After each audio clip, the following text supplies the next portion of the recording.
ఇక యావత్ భారతదేశాన్నే కుదిపేస్తోన్న ఘటన ధర్మస్థల ఘటన. సో ఇప్పటికే సీఎం సిద్ధరామయ్య సీట్ కూడా ఏర్పాటు చేశారు. చాలా విమర్శలు వస్తూ ఉన్నాయి. అండ్ ఒక పారిశుద్ధ్య కార్మికుడు ఎంజీరావు గారు వందలాది మంది అమ్మాయిల బాలికల విషయంలో ఏం జరిగింది అనేది బయటపెట్టాడు. ఎముకలతో సహా అస్థిపంజరాలతో సహా బయటపెట్టిన పరిస్థితి మనం విజువల్స్లో క్లియర్గా చూస్తూ ఉన్నాం. చాలా అనుమానాలు ప్రశ్నలు రేకెత్తుతూ ఉన్నాయి. సో ఏం జరిగి ఉండవచ్చు, ఎవరు చేసి ఉండవచ్చు, ఎందుకు ఇన్నేళ్ళైనా ఇప్పటికీ ఇన్నేళ్లకు అది బయటకు వచ్చిందంటే ఏం చెప్తారు? 2012వ సంవత్సరంలో ఒక బాలిక, ఒక స్కూల్కి వెళ్ళే ఒక బాలిక, 12 సంవత్సరాల నుంచి 14 సంవత్సరాలు ఉన్న ఒక బాలిక పేరు సౌజన్య అండి. ఆ అమ్మాయి కనపడకుండా పోతే ఈ ధర్మస్థల ప్రాంతంలో కొన్ని రోజుల తర్వాత ఆ అమ్మాయి ఒక చెట్టుకి బట్టలు లేకుండా కట్టివేయబడి 2 చేతులు వెనక్కి విరిచి కట్టేసి లోదుస్తులు లేకుండా మరణం సంభవించింది. ఈ సౌజన్యకి జస్టిస్ అనుకుంటూ ఆ ప్రజలు ఎంత పోరాడినా మోగ గొంతుకులైపోయి న్యాయం జరగలేదు. ఆ కేసు ఆల్మోస్ట్ మూతపడినట్టే. ఆ అమ్మాయి పేరు సౌజన్య. అదేవిధంగా 2003లో ధర్మస్థల మంజునాథుడు పార్వతీదేవి సాక్షాత్తు వెలిసిన మన మంజునాథ సినిమాలో చూసాం, అర్జున్ సినిమాలో ఒక అద్భుతమని. ఆ స్థలంలోకి వెళ్ళి ఒక మెడికల్ స్టూడెంట్ అనన్య భట్ అనే ఒక medical first year second year చదువుతున్న ఒక అమ్మాయి వెళ్ళి ధర్మస్థలంలో రౌండ్లు వేస్తూ ఉంటే ఆ ఫ్రెండ్ పక్కనే కూర్చుని వెంటనే మిస్ అయిపోయింది. వెంటనే కలకట్టాలో వాళ్ళ అమ్మ చదువుతుందనమాట. అక్కడ సుజాత భట్ అనేది సిబిఐలో ఒక స్టెనోగ్రాఫర్. ఆ అమ్మకి ఇన్ఫర్మేషన్ ఇస్తే ఆవిడ వెంటనే ధర్మస్థలం వచ్చి కూతుర్ని ఫోటో పెట్టుకుని ఎంక్వైరీ చేసింది. అక్కడ ఉన్న పూజారులని, వాళ్ళని, వీళ్ళని. అమ్మాయి ఎక్కడన్నా కనపడిందా అని మొత్తం ఆ ప్రాంతం అంతా తిరిగిందండి. 3 కిలోమీటర్ల ప్రాంతంలో ఉంటుందన్నమాట ఆ గుడి. అక్కడ తిరిగితే ఎవ్వరూ చెప్పలేదు, ఇక్కడే రౌండ్లు వేసిందమ్మా, తర్వాత కనపడలేకుండా పోయిందని. ఆవిడ సుజాత భట్, అనన్య భట్ తన కూతురు అల్లారు ముద్దుగా పెంచుకుని మెడికల్ స్టూడెంట్ అయ్యి ఎంబీబీఎస్ బయటకు వస్తుందని వెళ్తే ఆ అమ్మాయి ఎక్కడో కనపడలేదు. పోలీస్ స్టేషన్లో ఎఫ్ఐఆర్ ఇస్తే 3 రోజుల తర్వాత ఈ సుజాత భట్ను కూడా ఎవరో వచ్చి చీకట్లో పెట్టి కొట్టేస్తే అన్కాన్షియస్గా కోమాలో 3 రోజులు వెళ్ళి తెరుముకున్నాక పోలీసులు కూడా కేసు రిజిస్టర్ చేయకపోతే ఆవిడ వెంటనే వెనక్కి వెళ్ళిపోయింది. ఇప్పుడు ఈ సంఘటన ఒక పారిశుద్ధ్య కార్మికుడు 1998 నుంచి 2014 వరకు సుమారు 16 సంవత్సరాల పాటు 130 శవాలను తగలబెట్టాడంట. రేపు గురికాపడిన అమ్మాయిల్ని, స్కూల్కి వెళ్ళిన పిల్లల్ని బట్టలు లేకుండా, లోదుస్తులు లేకుండా. నేను చెప్పలేనమాట, అంత దారుణమైన పరిస్థితులు ఇప్పుడు వస్తే అదే సాక్షాత్తు ఆ మంజునాథుడు, ఆ పార్వతీదేవి ఆ పారిశుద్ధ్య కార్మికుడిని ప్రాణభయంతో పారిపోయినాడు అనమాట 2014లో. ఇప్పుడు 2024లో వచ్చాడు అంటే శివపార్వతులు లేపి సత్యాన్ని బయటికి తేవడానికి, వాళ్ళు శిక్షిస్తాడానికి శివపార్వతులు పంపారేమో. ఇప్పుడు వచ్చాడు పారిశుద్ధ్య కార్మికుడు, చేతుల్లో ఒక ఎముకలు పెట్టుకుని, బాలబాలికలు ఎముకలు పెట్టుకుని ఆ జడ్జికి చెప్తున్నాడు అనమాట. బిఎన్ఎస్ చట్టం 2011(1) ప్రకారం, ఐపీసీ సెక్షన్ 164 ప్రకారం జడ్జికి వాంగ్మూలం ఇచ్చాడు ఒక విజిల్ బ్లోవర్గా. ఈ శవాల్ని నేను కొన్ని వందల మంది శవాల్ని ఈ నేత్రావతి పరిసరాల్లో నేను తగలబెట్టి పూడ్చాను. కొంతమందికి లోదుస్తులు కూడా లేవు, బాలికలు, పచ్చి బాలికలు, వాళ్ళు గురి అయ్యారు రేపుకి, ఇక్కడ నన్నే చంపేస్తారని నేను పారిపోయాను, మీరు ఎప్పుడు ఇందుకు వచ్చారు అని ఆ పారిశుద్ధ్య కార్మికుడిని అడిగితే జడ్జి ఆయన చెప్తున్నాడు, కనీసం ఒక్కరోజైనా ప్రశాంతంగా నిద్రపోదాం, నేను చేసిన పాపాల నుంచి విముక్తి, వీళ్ళందరూ జైలుకి వెళ్ళాలని కోరుకుంటూ నేను వచ్చానని ఒక బుర్కా పెట్టుకుని దొంగచాటుగా పోలీసులు జాగ్రత్తగా తీసుకొచ్చి ఆయన చెప్పిన విషయం అనమాట. ఇప్పుడు ఆ సుజాత భట్ 2003 తర్వాత వెనక్కి వెళ్ళిన ఆవిడ తన కూతురు ఇంకా బతకలేదు, ఇలా గురి కాబడింది, కానీ ఎముకల్లో ఎక్కడ ఉంటుంది, నా డిఎన్ఏ టెస్ట్ చేయండి, కనీసం నా కూతురు యొక్క శవాన్ని ఎముకలు ఇచ్చిన తగలబెట్టుకుంటాను, చనిపోయిందని భరించలేకపోతున్నాను 2003 నుంచి అని అనన్య భట్ తల్లి సుజాత భట్ వచ్చి అడుగుతుంది. ఇలా ఎంతోమంది వస్తున్నారు. ధర్మస్థలంలో 400 మిస్సింగ్ కేసులు, ఎఫ్ఐఆర్ నమోదైనవి. ఎన్ని వేల మంది అక్కడ మిస్సింగ్ అయ్యారు ఆ ప్రాంతంలో. దేశంలో ఎక్కడ మిస్సింగ్ అయినా ధర్మస్థలంలో పెడుతున్నారా ఏంటి? ధర్మస్థల శివపార్వతుల స్థానం అండి అది. ధర్మస్థలం ఇప్పుడు జరిగింది ఏంటంటే 400 ఎకరాల ప్రాంతం, నేత్రావతి ప్రాంతం, అటవీ ప్రాంతం ఉంటుంది. ఇందులో 3 ఎకరాల్లో కేవలం కమర్షియల్ సైట్స్ ఉంటాయి, 3 ఎకరాలు. ఇదంతా నడిపేది ఒక ధర్మాధికారి, ఆయన పేరు హెగ్డే, వీరేంద్ర హెగ్డే. 1968లోనే 19 సంవత్సరాల వయసులో ఆయన ధర్మాధికారిగా ఎలక్ట్ అయ్యాడు. ఆయన ఆధీనంలో ఇది ఉంటుంది. 400 ఎకరాల స్థలం, 3 ఎకరాల కమర్షియల్ ప్రాంతం, ఈ టెంపుల్ ఇదంతా. ఈయన ఆ ప్రాంతానికి ఎవరనుకోవాలంటే ఒక స్వతంత్ర యోధుడు అనవచ్చు అనమాట. స్వతంత్ర యోధుడిలా కంటిన్యూ, మతాధికారి, రాజకీయ పలుకుబడి, ప్రజెంట్ బీజేపీ తరపున రాజ్యసభలో నామినేట్ అయినవాడు. ఆ ప్రాంతంలో దక్షిణ కన్నడ ప్రాంతంలో విపరీతమైన ఇన్ఫ్లుయెన్స్ ఉంది. పొలిటికల్గా, రాజకీయంగా, సామాజికంగా, మతపరంగా, రాజకీయంగా అన్ని విధాలుగా అయిన ప్రాబల్యం గల వ్యక్తి. ఆయనకి ఎగినెస్ట్గా ఏదీ జరగదు. 1968 నుంచి 400 ఎకరాల స్థలాన్ని ధర్మాధికారిగా ఉండి నేత్రావతిలో అరణ్య ప్రాంతంలో సెక్లూడెడ్ ప్లేస్, అరుపులు కూడా బయటికి వినపడిన ప్రాంతంలో ఆయనకి ఏమీ జరగకుండా ఇన్ని హత్యలు జరిగినాయా అనేది పెద్ద క్వశ్చన్ అండి.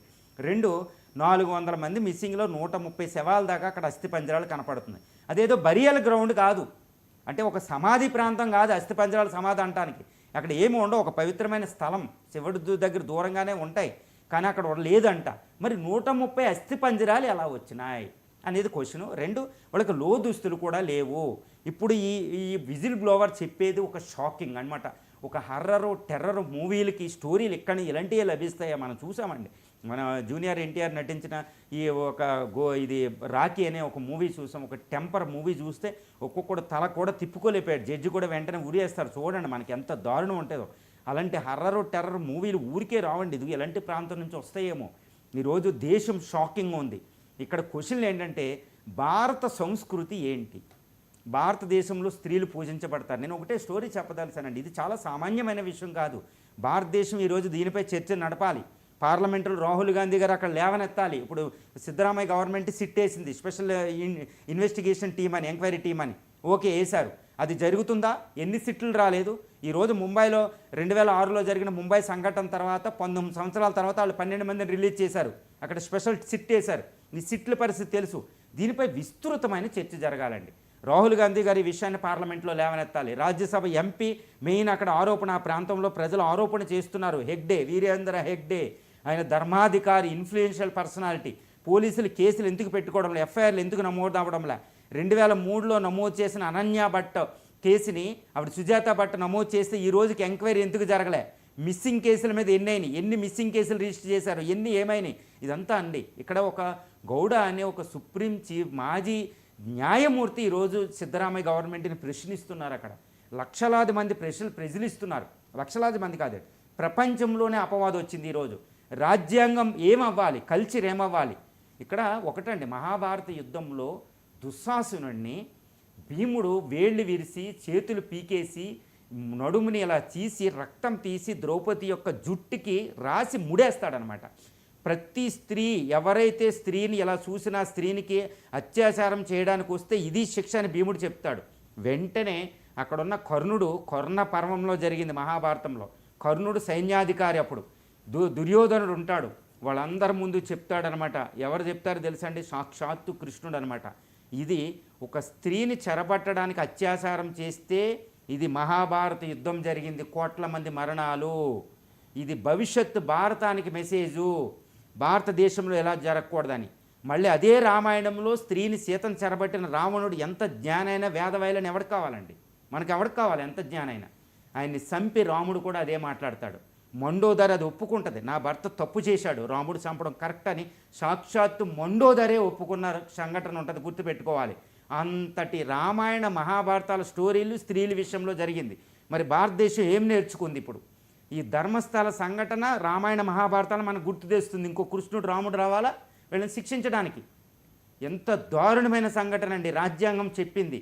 డాక్టర్ బిఆర్ అంబేద్కర్ మాట్లాడతారు స్త్రీల కోసం, మహాత్మా గాంధీ మాట్లాడతారు. ఎంత గొప్పవాళ్ళు మాట్లాడింది రాజ్యాంగ వ్యవస్థ ఉంది. ఈ వ్యవస్థ ఉంది. Karnataka highly progressive state, one of the best state. అభివృద్ధిలో సిలికాన్ వ్యాలీలు ఉన్నాయి, అన్నీ ఉన్నాయి. 1998 నుంచి 2014 వరకే తర్వాత జరిగిన ఏం జరుగుతుంది అక్కడ? అంతర్జాతీయ మాఫియా ఉందా?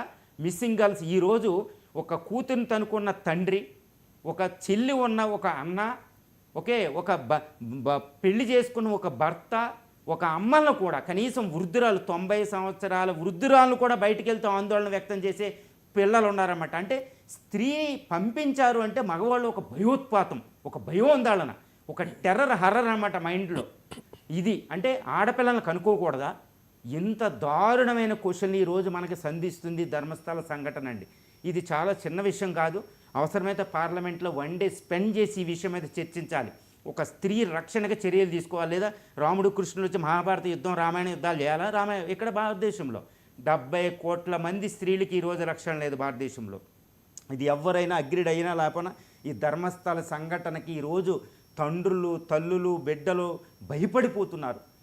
స్త్రీలను బయటికి పంపించలేని పరిస్థితి ఈరోజు భారతదేశంలో నెలకొందండి. ఆ సంఘటన చూడాలి. ఒక మానసిక క్షోభ. సౌజన్యాన్ని చేతులు కట్టేసి హింస పెడుతుంటే ఎంత సంఘటన జరుగుంటుందండి. అనన్య భట్ ఎలా మిస్ అయిందండి. సుజాత భట్ ఈరోజు 2003 నుంచి తన కూతురు మిస్ అవ్వకపోతే 2003 నుంచి 24, 25 వరకే గత 22 సంవత్సరాలుగా ఆ తల్లి పడిన వేదన ఈరోజు వెలకట్టగలరా ఈ ప్రాంతంలో? ఎంత దారుణం జరుగుతుంది. అందుకే సాక్షాత్తు మంజునాథుడు, పార్వతులు శిక్షించదలసారు. మన భారతదేశం ఇది చేయకపోతే మాత్రం చాలా ప్రమాదభరితంలో పడతాం. 70 కోట్ల మంది స్త్రీలు బయటకు వచ్చి స్వతంత్రత వచ్చిందని వాళ్ళు ఈ వర్క్ ఫోర్స్లో పని చేయకపోతే భారతదేశం సూపర్ పవర్ ఎలా అవుతుందండి? భారతదేశ కల్చర్ ఈరోజు తలెత్తుకుంటుందా? రాజ్యాంగం తలెత్తుకోలేకపోతుంది. భారత మాత తలెత్తుకోలేని ఒక పరిస్థితి ఈరోజు ధర్మశాల మనకు చూపిస్తుంది. ఇందులో చట్టం కోసం ఈరోజు ప్రజలు చూస్తున్నారు. ఏ సిట్టు ఎవరు సిద్ధరామయ్య గారు సరిగ్గా ఈ వ్యవహారంలో వ్యవహరించకపోతే మాత్రం కాంగ్రెస్ తుడిచిపెట్టుకుపోతుంది. ఈ హెగ్డే ఆయన బీజేపీ అయినా ఏ పార్టీ అయినా నేరస్తుడు. బీజేపీ ఆయన ఉంటే ఇమ్మీడియట్గా బీజేపీ కూడా ఆయన రాజ్యసభ ఆరోపణ, ఇలాంటి తీవ్రమైన ఆరోపణ వచ్చింది కాబట్టి బీజేపీ వండర్ఫుల్ పొలిటికల్ పార్టీ కాబట్టి ఇమ్మీడియట్గా ఆయన రాజ్యసభ సభ్యత్వాన్ని తీసేసి ఆ హెగ్డే మీద ప్రజలు అక్కడ అనుమానం పడుతున్నారు. ఆయన పేరు వస్తుంది. ఆయన తెలియకుండా 1968 నుంచి ఉన్న ఆయనకి ఆ ప్రాంతంలో అది తెలియకపోతే తెలిస్తే ఆయన ఈవెన్ కనీసం చేయలేదు. 2012లో సౌజన్య కేసు జరిగినప్పుడు ఆ బిల్డింగ్లో సీసీటీవీ కెమెరా ఆయన బిల్డింగ్కి సంబంధించిన విషయం కాబట్టి ఆయన మీద ఆరోపణలు ఉన్నాయి కాబట్టి బీజేపీ ఆయన్ని ఇమ్మీడియట్గా రాజ్యసభ సభ్యత్వం నుంచి రిజైన్ చేయమని ధర్మాధికారిగా అక్కడ తొలగించి అక్కడ శాంక్టిటీని పోగొట్టిన ఆయన్ని శిక్షించే విధంగా అక్కడ సిట్ విచారణ జరగాలి. అది సుప్రీం చీఫ్ జస్టిసు అవసరమైతే సిట్టింగ్ జడ్జి ద్వారా ఇప్పుడు ఈ విచారణ జరగాలి. ఇది విషయాన్ని చాలా కేర్ఫుల్గా సుప్రీంకోర్టు ఆధ్వర్యంలో జరగాలి. ఈవెన్ కర్ణాటక హైకోర్టులో కూడా జరగకుండా సుప్రీంకోర్టు ఆధ్వర్యంలో జరగాలని సివిల్ సొసైటీసు, ప్రజలు, పిల్లలను కనుక్కున్న తల్లిదండ్రులు, స్త్రీలు ఉన్న ప్రతి ఇల్లు కోరుకుంటుందండి.